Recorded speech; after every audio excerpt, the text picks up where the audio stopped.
प्रधानमंत्री हमारे मंच पर आ चुके हैं। अब मैं अपने माननीय उप मुख्यमंत्री माननीय दिनेश शर्मा जी से आग्रह करूंगा कि वो स्वागत। मैं इस धरती पर, ऐतिहासिक धरती पर माननीय प्रधानमंत्री जी का स्वागत करता हूं और आप सबसे केवल एक वादा करा के कि माननीय प्रधानमंत्री जी को वचन दो कि यहां पर बीजेपी जीतेगी और बीजेपी की सरकार बनेगी। बीजेपी जीतेगी, बीजेपी की सरकार बनेगी।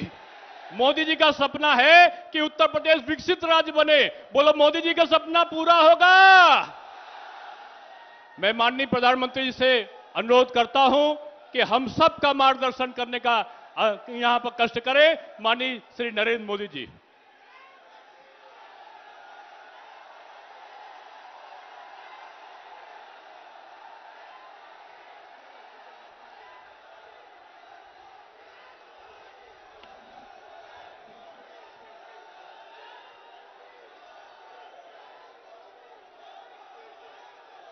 भारत माता की, भारत माता की। कन्नौज के सभी भाइयों बहनों को मेरा आदरपूर्वक नमस्कार।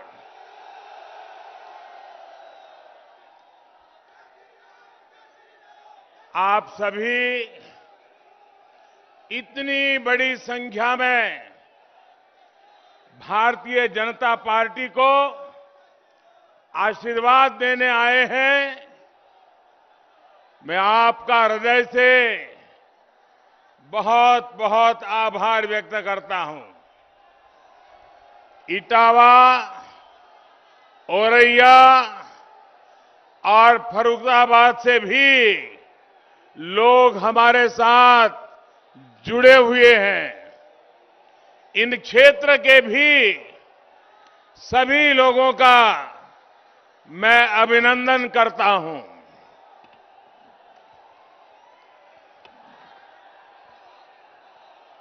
कन्नौज की आबोहवा में इत्र की खुशबू तो होती ही है, लेकिन साथ साथ यहां के लोगों के परिश्रम की सुगंध भी होती है। आप लोगों का विकास हो, इस क्षेत्र का विकास हो, निरंतर विकास हो, हर व्यापारी कारोबारी का बिजनेस और बढ़े, इसी कामना के साथ मैं आप सबको अनेक अनेक शुभकामनाएं देता हूं। बीते दिनों उत्तर प्रदेश हो, गोवा हो, उत्तराखंड हो, जहां जहां बीजेपी के पक्ष में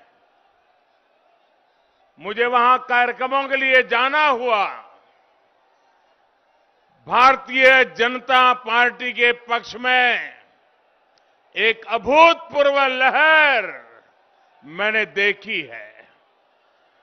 अभी मैं उत्तराखंड से आ रहा हूं। जो मिजाज उत्तराखंड मैंने देखा है, जो उत्साह और उमंग मैंने उत्तराखंड में देखा है, भाइयों बहनों, ऐसा लगता है कि भारतीय जनता पार्टी इन राज्यों में पहले से ज्यादा कैसे सीटें प्राप्त करे, ये जैसे जनता ने मन बना लिया है। और भारतीय जनता पार्टी की सरकार बनाने के लिए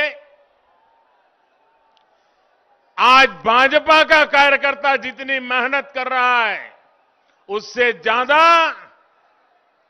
उत्तर प्रदेश के, गोवा के, उत्तराखंड के, पंजाब के, मणिपुर के, वहां के मतदाता जी जान से जुटे हैं, रात दिन मेहनत कर रहे हैं। मैं इन मतदाताओं का हृदय से आभार व्यक्त करता हूं। आज मैं कन्नौज की धरती से उत्तराखंड के लोगों को, गोवा के लोगों को फिर एक बार कहूंगा कि 14 फरवरी को अधिक से अधिक मतदान करके रिकॉर्ड बनाएं।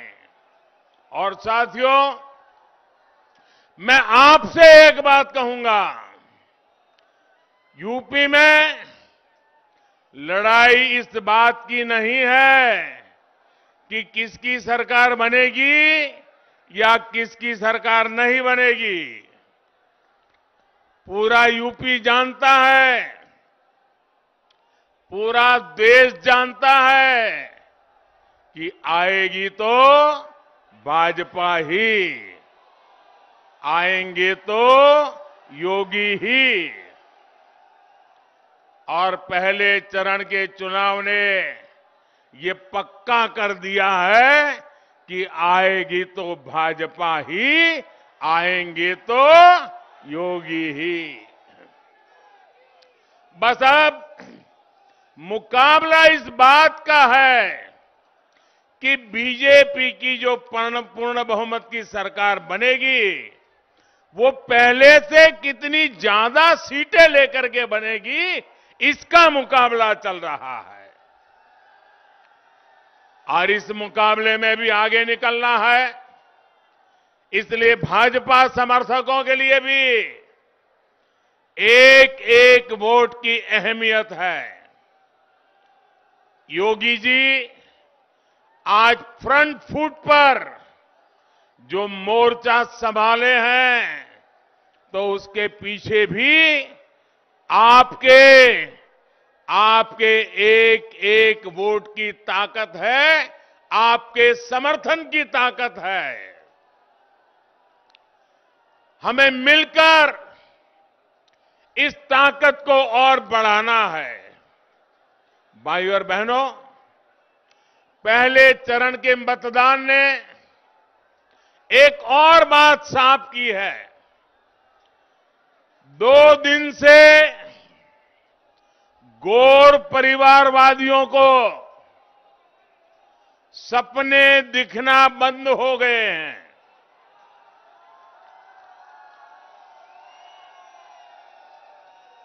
गौर परिवारवादियों को सपने दिखना बंद हो गए हैं। पता है क्यों? इसलिए कि उनकी नींद हराम हो गई है।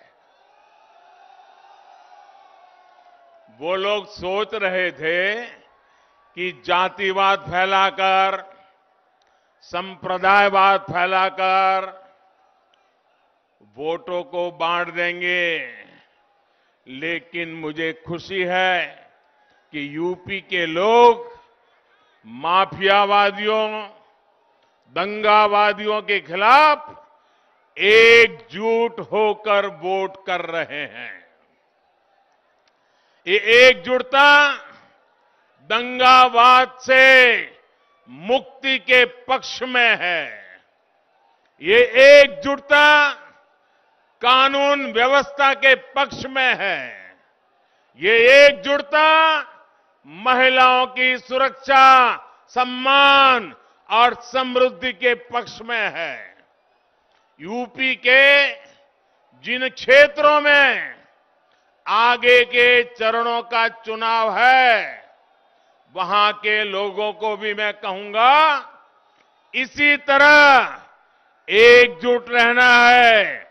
अपना वोट जाति के नाम पर, संप्रदाय के नाम पर बंटने नहीं देना है। साथियों, विकास के लिए, रोजगार के लिए, निवेश के लिए शांति का माहौल सबसे पहली शर्त है। इसलिए उत्तर प्रदेश आज कानून के राज को सबसे बड़ी प्राथमिकता दे रहा है। यूपी का सामान्य से सामान्य मतदाता भी समझ रहा है कि दंगाइयों और गुंडे बदमाशों के इलाज की दवा सिर्फ और सिर्फ भाजपा के सरकार के ही पास है। मुझे याद है एक समय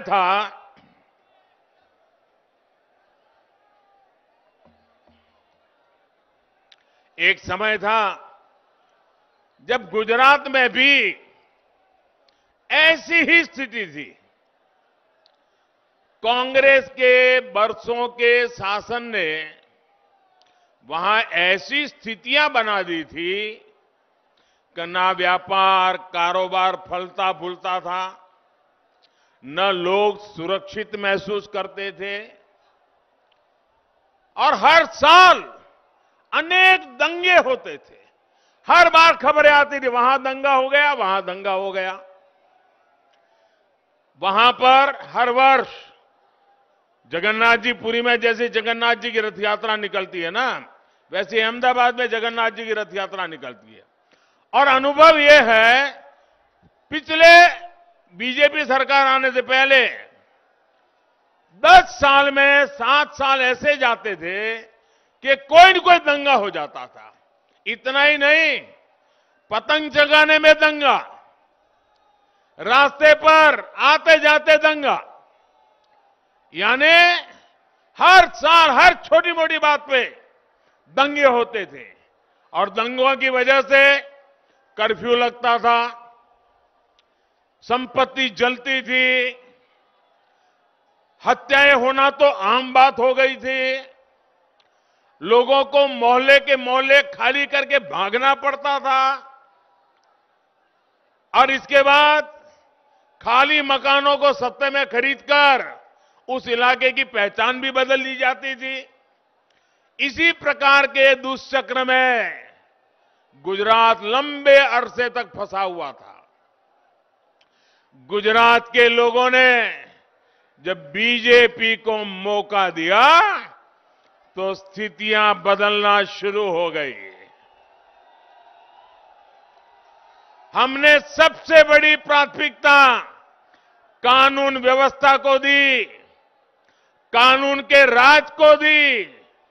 इसी का नतीजा है कि पिछले 2 दशकों से गुजरात में कोई बड़ा दंगा नहीं हुआ है। अब वहां हर वर्ग, हर संप्रदाय के लोग अपने विकास, गुजरात के विकास, देश के विकास में जुटे हुए हैं।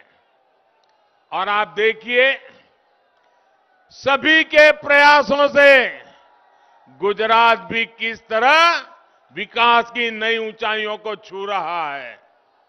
कन्नौज के मेरे भाइयों बहनों, आप मुझे बताइए, हमें शांति चाहिए कि नहीं चाहिए?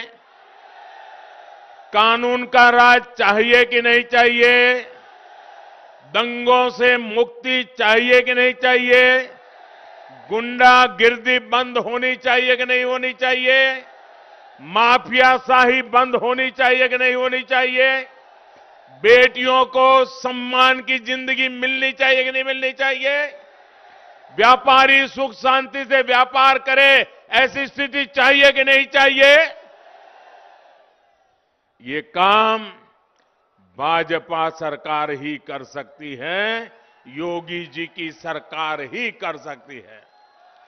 उधर साथियों, देखिए जगह कम है, लोग ज्यादा है, आप वहीं रहिए प्लीज, आगे आने की कोशिश मत कीजिए। आप वहीं रहिए, आपका प्यार मेरे सर आंखों पर भैया।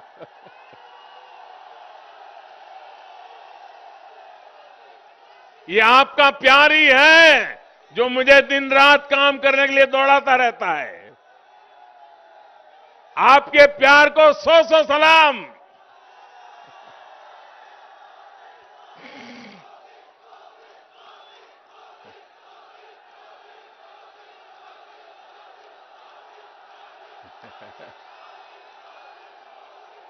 भाइयों बहनों, उत्तर प्रदेश में भी हमें कानून व्यवस्था को सर्वोच्च प्राथमिकता देनी है।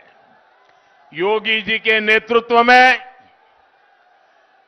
यूपी ने जिस प्रकार दंगों को रोका है, हमें उसे स्थायी स्वरूप देना है। दोबारा ऐसी हरकतों को उत्तर प्रदेश में पनपने नहीं देना है। भाइयों और बहनों, सिर्फ विकास की बातें करने से विश्वास नहीं आता, लेकिन जब नीयत साफ होती है, मेहनत दिन रात होती है, जनता के सुख दुख की चिंता होती है, तभी सामान्य मानवी के मन में विश्वास पैदा होता है। लेकिन जिनकी राजनीतिक बुनियाद अपराध, गुंडागर्दी और भ्रष्टाचार पर टिकी हो, वो कभी सुधर नहीं सकते। आप देखिए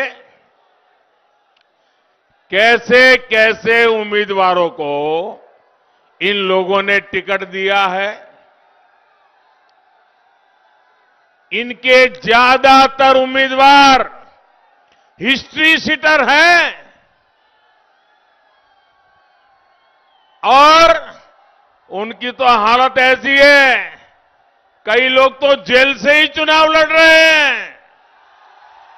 साथियों, लोकतंत्र की व्याख्या करते हुए पूरे विश्व में एक बात कही जाती है, लंबे अरसे से कही जाती है और कहा जाता है, government of the people, by the people, for the people.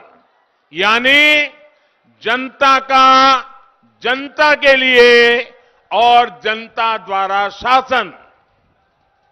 हमारे देश की गैर परिवारवादी पार्टियों ने लोकतंत्र की इस भावना को ही बदल दिया।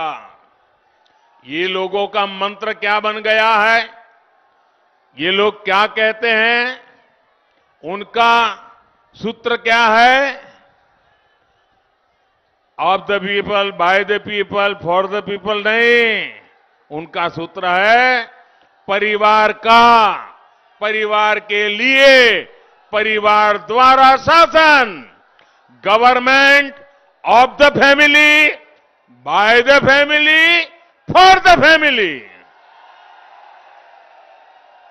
इसलिए यूपी के लोगों ने फिर ठान लिया है कि उन्हें सिर्फ अपने परिवार के स्वार्थ के लिए काम करने वाले लोग अब उत्तर प्रदेश में नहीं चाहिए। यूपी के लोगों को तो पब्लिक की सेवा करने वाले लोग चाहिए, परिवार की सेवा करने वाले नहीं। इन गैर परिवारवादियों की कुनीति का एक गवाह कन्नौज का इत्र उद्योग भी है। इन्होंने अपने भ्रष्टाचार से, अपने काले कारनामों से यहां के इत्र कारोबार को भी बदनाम किया। इन्होंने इत्र को करप्शन से जोड़ दिया। हम इस इत्र को ग्लोबल ब्रांड बनाने में जुटे हुए हैं। दुनिया में कन्नौज के इत्र का डंका बजे, इसके लिए हम काम कर रहे हैं। साथियों, पहले की सरकारों के समय उत्तर प्रदेश के जिलों की पहचान, यहां पहले जिलों की पहचान कैसे होती थी? फलाना जिला, फलाना माफिया, वो जिला, वो माफिया, उधर वाला जिला, वो बदमाश। जिलों की पहचान ऐसे ही माफियाओं से होती थी। 5 वर्ष के भीतर भीतर अब योगी जी की सरकार के समय यूपी के जिलों की पहचान वहां के उत्पादों से हो रही है। 1 डिस्ट्रिक्ट 1 प्रोडक्ट के तहत योगी जी की सरकार ने औरैया के देसी घी को भी अंतर्राष्ट्रीय पहचान दिलाने में मदद की है। इटावा के बुनकरों द्वारा बनाए उत्पाद देश विदेश में धूम मचाए, इसके लिए भी प्रोत्साहन दिया जा रहा है।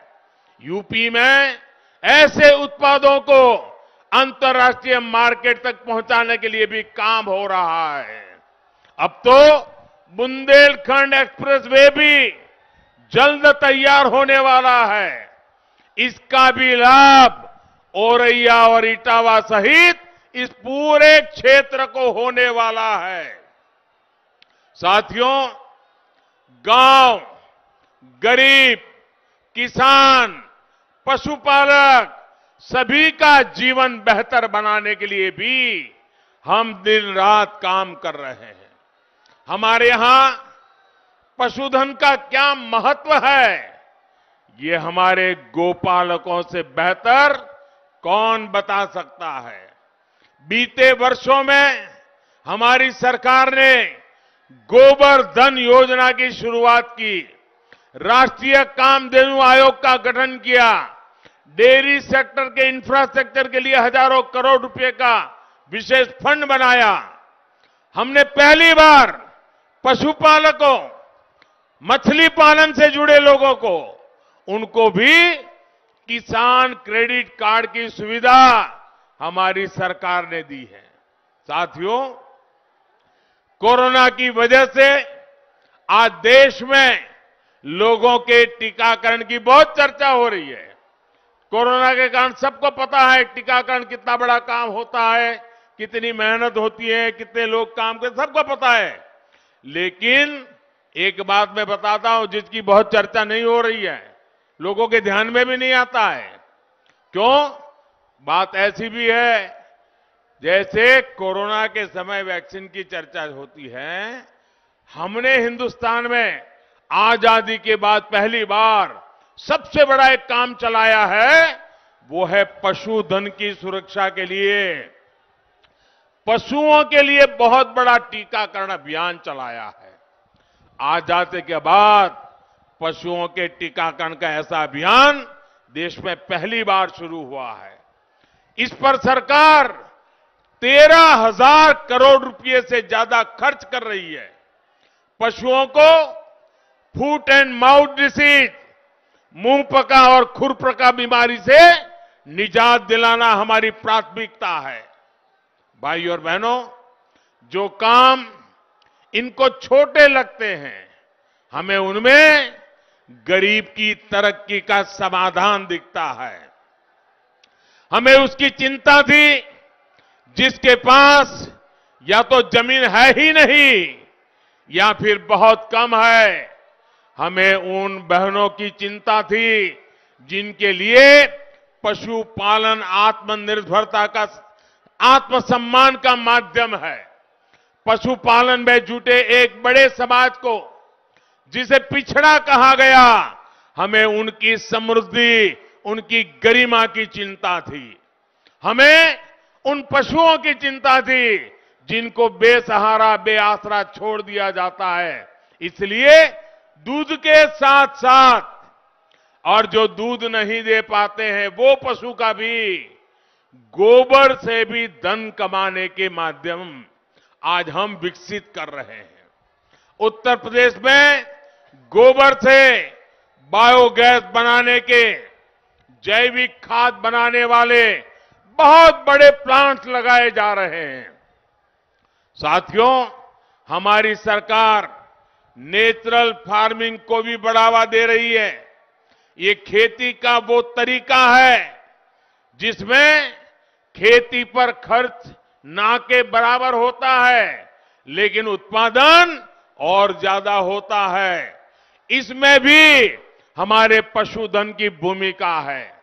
देश के अनेक राज्यों के किसान आज केमिकल फ्री खेती कर रहे हैं, नेचुरल फार्मिंग कर रहे हैं और पहले से ज्यादा पैसा कमा रहे हैं।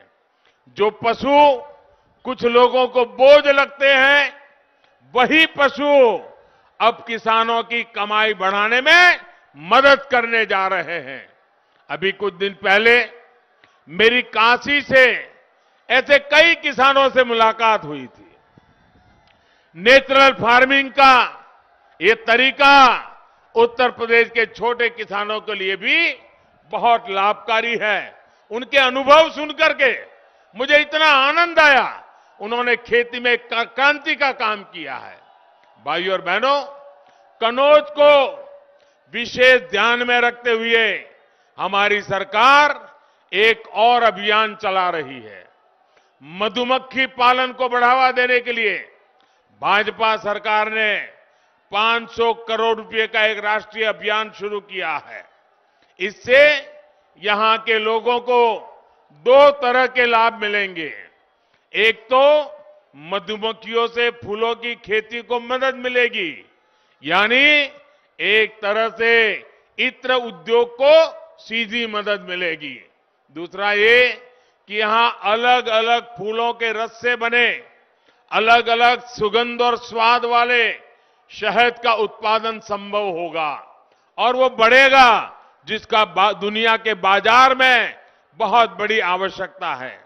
इस तरह के आधुनिक प्रयासों की उम्मीद आप परिवारवादियों से कभी नहीं कर सकते। भाइयों बहनों,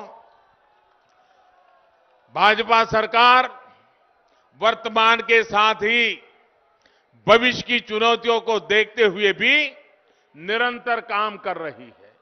चाहे हर गरीब को पक्का घर देना हो, हर गांव को तेज इंटरनेट की सुविधा देनी हो, हर गांव को पक्की सड़कों से जोड़ना हो, हाईवे एक्सप्रेसवे बनाने हो, गांव के पास ही अच्छे भंडार, आधुनिक कोल्ड स्टोरेज, कृषि आधारित उद्योग लगाने हो, इसके लिए हमारी सरकार ने बड़ी बड़ी योजनाएं बनाई हैं। 44,000 करोड़ 44,000 करोड़ रुपए से अधिक केन बेतवा लिंक परियोजना इसी का एक उदाहरण है। ये जो गौर परिवारवादी बड़ी बड़ी घोषणाएं कर रहे हैं, वो इन्हीं योजनाओं के भरोसे उनको बोलना पड़ रहा है। लेकिन भाइयों और बहनों, केंद्र की योजनाओं का लाभ उत्तर प्रदेश को तभी मिल सकता है जब यहां बेहतर तालमेल वाली सरकार हो। गरीबों को घर देने में यूपी अव्वल राज्यों में रहा, क्योंकि यहां डबल इंजन सरकार है। गरीब बहनों को मुफ्त गैस कनेक्शन तेजी से मिले, क्योंकि यहां डबल इंजन सरकार है। लाखों किसान परिवारों को पीएम किसान सम्मान निधि मिला, क्योंकि यहां डबल इंजन की सरकार है। आयुष्मान भारत योजना के तहत लाखों मरीजों को मुफ्त इलाज मिला, क्यों? क्योंकि यहां डबल इंजन की सरकार है। दशकों पुरानी सिंचाई परियोजना पूरी हुई, हर घर जल योजना पर काम हुआ, क्यों? क्योंकि यहां पर डबल इंजन की सरकार है। साथियों, ये डबल इंजन की सरकार ही है जिसके कारण 100 साल के सबसे बड़े संकट का, कोरोना महामारी का यूपी ने डटकर मुकाबला किया। ऐसा संकट अगर उनके जमाने में आया होता, 2017 से पहले आया होता, तो उत्तर प्रदेश को बहुत बड़ी समस्या हो जाती। इनका काम तब भी बोलता था कि यूपी के लोगों के विरोधी है, इनका काम अब भी यही बोलता है। इन्होंने मेड इन इंडिया टीकों को भाजपा का टीका बताकर गरीबों के जीवन से बहुत बड़ा खिलवाड़ करने की कोशिश की। हमारी सरकार पूरी शक्ति से जुटी है कि यूपी के एक एक गरीब को कोरोना की वैक्सीन लग जाए। लेकिन इन लोगों ने इस अभियान में भी बाधा डालने की कोशिश की। आप अंदाजा लगाइए साथियों, अगर गरीबों को कोरोना वैक्सीन नहीं लगी होती तो इस लहर में मेरे सभी भाइयों बहनों का, मेरे उत्तर प्रदेश के नागरिकों का क्या हाल हुआ होता। हमारी सरकार ने गरीब का, सामान्य मानवी का जीवन बचाने के लिए सबको मुफ्त वैक्सीन लगवाई और आज भी लगवा रही है। मैं कन्नौज के इटावा, औरैया, फर्रुखाबाद और यूपी के हर व्यापारी, हर कारोबारी, हर दुकानदार से एक बात विशेष तौर पर कहूंगा। एक बार सोचिए कि अगर हमारी सरकार ने तेजी से सबको वैक्सीन लगवाई न होती, अगर हम ये काम न कर पाते तो क्या होता। आज देश की अर्थव्यवस्था आगे बढ़ रही है, बाजारों में हलचल बढ़ रही है। क्या बिना वैक्सीन ऐसा संभव होता? और अगर 1-2 साल और निकालने पड़ते तो न जाने मेरे कितने परिवार तबाह हो जाते। साथियों, याद रखिए, मोदी विरोध में जो गरीब के जीवन से खेल सकते हैं, वो लोग क्या क्या नहीं कर सकते। डबल इंजन की सरकार है, इसलिए आज यूपी 100% टीकाकरण की तरफ तेजी से बढ़ रहा है। साथियों, इस कोरोना काल ने एक और बात का एहसास सबको कराया है। इन घोर परिवारवादियों ने, उनके जो राशन माफिया, अगर इस कोरोना काल में होते तो यूपी के गरीबों को ये मुफ्त राशन पहुंच रहा है, पहुंचता क्या? ये राशन मिलता क्या? गरीबों का चूल्हा जलता क्या? मेरे प्यारे भाइयों बहनों, यूपी के गरीबों, दलितों, पिछड़ों को तो भूखमरी का सामना करना पड़ता। दिल्ली से जो राशन हम भेजते, उसको इनका माफिया अपने गोदामों में बंद कर देता, ब्लैक में बाजारों में बिकवाता। ये डबल इंजन की सरकार है जो महामारी के इस समय में बीते कई महीनों से गरीब को मुफ्त अनाज दे रही है। और यूपी के लोग, यूपी के गरीब, याद रखें, इन घोर परिवारवादियों की आंखों में एक गरीब कल्याण की योजनाएं उनको खटक रही है। पहला मौका मिलते ही वो इन योजनाओं को, उसका लाभ गरीबों तक पहुंचना बंद कर देंगे और उनकी ये माफिया कंपनी, कटकी कंपनी सब कुछ तबाह कर देगी। भाइयों और बहनों, डबल इंजन सरकार कैसे काम करती है वो शिक्षा और स्वास्थ्य के क्षेत्र में भी दिखता है। यहां स्वास्थ्य सुविधाओं के अभाव में गरीबों को, हमारी बहनों को लखनऊ, दिल्ली तक जाना पड़ता था, लेकिन अब medical college, super speciality hospital, paramedical institute यही बन रहे हैं। इससे स्वास्थ्य सुविधाएं तो बेहतर होगी ही, यहां के युवाओं के लिए डॉक्टरी और पैरामेडिकल के क्षेत्र में जाने का एक अवसर भी बढ़ेगा। और जितनी मात्रा में हम मेडिकल कॉलेजेस बना रहे हैं, इतना ही नहीं, अब हमारे यहां मेडिकल कॉलेज में अपनी भाषा में, अपनी मातृभाषा में हमारे नौजवान पढ़ सकेंगे, हमारी बेटियां पढ़ सकेंगी।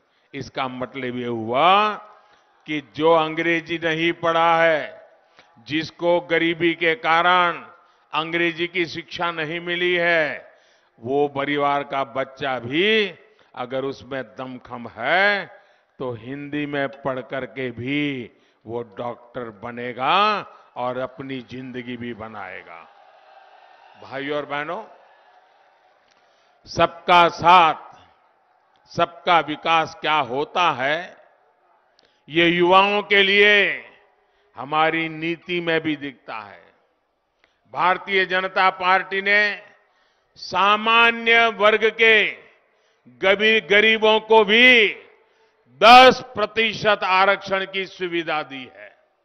ये भी हमारे दलित वर्ग के, हमारे ट्राइबल वर्ग के, SC ST के भाई बहनों या पिछड़ा वर्ग के जो भाई बहन हैं, उनके आरक्षण का अधिकार को जरा भी तकलीफ दिए बिना उसको बरकरार रखते हुए करने का काम हमने किया है। जो सालों से मांग हो रही थी, इनको परवाह नहीं थी।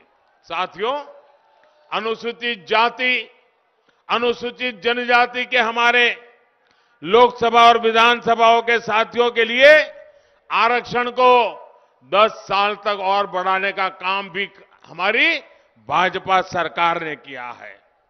ओबीसी कमीशन को संवैधानिक दर्जा देने के लिए 3-3 दशक से मांग हो रही थी। इतनी सरकारें आई, यहां के ये सपा वाले भी उस सरकार में भागीदार थे, लेकिन उन्होंने कभी ओबीसी को यह अधिकार नहीं दिया।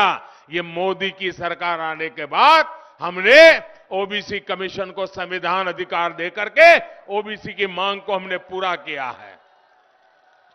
देश भर में केंद्र सरकार के कोटे में जो मेडिकल सीटें होती हैं, उनमें भी ओबीसी को आरक्षण देने का फैसला भी भाजपा सरकार का एक बड़ा निर्णय है। कुछ दिन पहले सरकार ने एक और बड़ा फैसला किया है।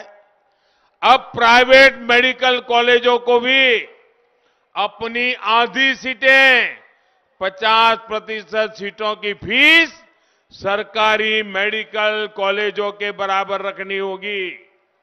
इसका बहुत बड़ा लाभ हमारे मध्यम वर्ग के परिवार, हमारे निम्न वर्ग मध्यम वर्ग के परिवार जो बेचारे कुछ ज्यादा खर्च नहीं कर सकते हैं, वे भी अब अपने बच्चों को डॉक्टर बना सकते हैं। भाइयों बहनों, गरीब, दलित, पिछड़े वर्ग के लोग भी ये जो हमने सारी व्यवस्थाएं बदली है, आराम से वो अपने सपने पूरे कर सकते हैं। साथियों, राष्ट्रीय शिक्षा नीति की वजह से भी उत्तर प्रदेश के युवाओं को बहुत मदद मिलने वाली है। हिंदी मीडियम में, जैसे मैंने कहा, ये पढ़ने वाले छात्रों को भी, गांव और गरीब परिवारों के युवाओं को भी डॉक्टर बनना है, इंजीनियर बनना है, टेक्निकल एजुकेशन लेना है, वो आराम से ले पाएगा। उसको जो मुश्किलें आती थी वो अब जाएगी। और इसलिए भाइयों बहनों, हमने पढ़ाई में ये सारे विकल्प आप भी दिया हुआ है।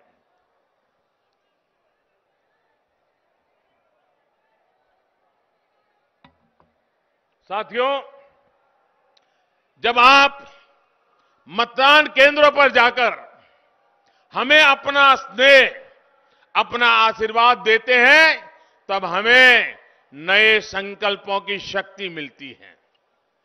सुविधा, सुरक्षा और सुअवसर देने के इस अभियान को हमें जारी रखना है।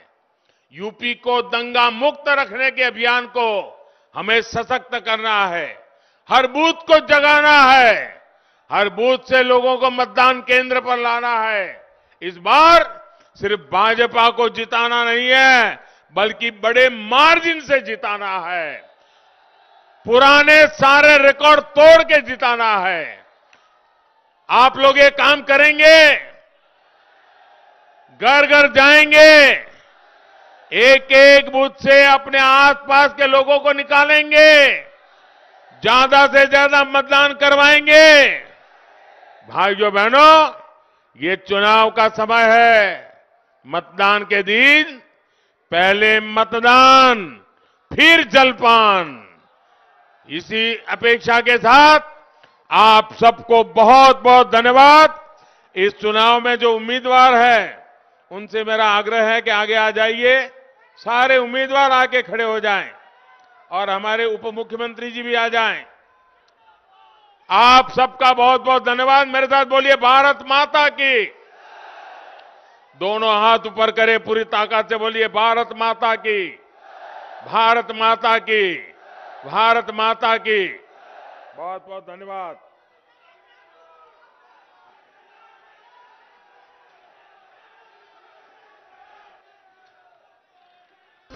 अब की बनी सुनामी, आंधी अब की बनी सुनामी के आज कन्नौज की मां अन्नपूर्णा की धरती पर हम सबके बीच विश्व के जनप्रिय नेता भारत सरकार के माननीय प्रधानमंत्री माननीय नरेंद्र मोदी जी, जिनका हम सबको आज आशीर्वाद मिला है और निश्चित रूप से 30 फरवरी को हमारी सारी विधानसभाओं में भारतीय जनता पार्टी के प्रत्याशी विजयी होंगे।